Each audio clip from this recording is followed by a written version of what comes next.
आपण पाहत आहात महाराष्ट्र टुडे न्यूज।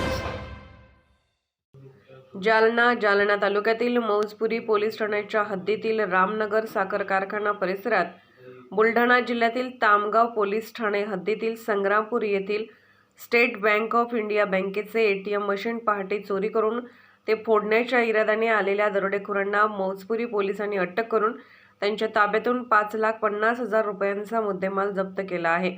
यातील 5 पैकी 3 दरोडेखोर फरार झाले असून 2 आरोपींच्या मुसक्या पोलिसांनी आवळल्या आहेत। यावेळी दरोडेखोर व पोलिसांची झटापटी झाली। दोन्ही आरोपींवर जिल्ह्यासह इतरही जिल्ह्यातील पोलीस ठाण्यात गंभीर स्वरूपाचे गुन्हे दाखल आहेत। पोलीस अधीक्षक शैलेश बलकवडे, अपर पोलीस अधीक्षक आयुष नौपाने यांनी जिल्ह्यातील सर्व पोलीस ठाण्याला सतर्कपणे पेट्रोलिंग करण्याचे आदेश दिले होते।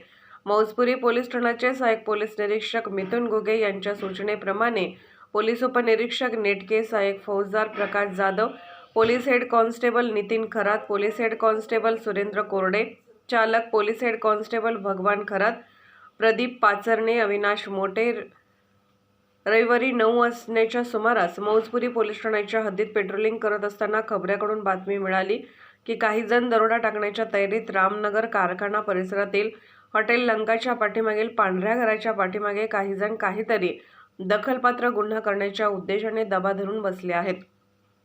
अशी माहिती मिळाल्यावरून पोलीस उपनिरीक्षक राकेश नेटके, पोलीस स्टाफ यांनी सहाय्यक पोलीस निरीक्षक मिथुन घुगे यांच्या आदेशाने पंचांसह सदर ठिकाणी गेले।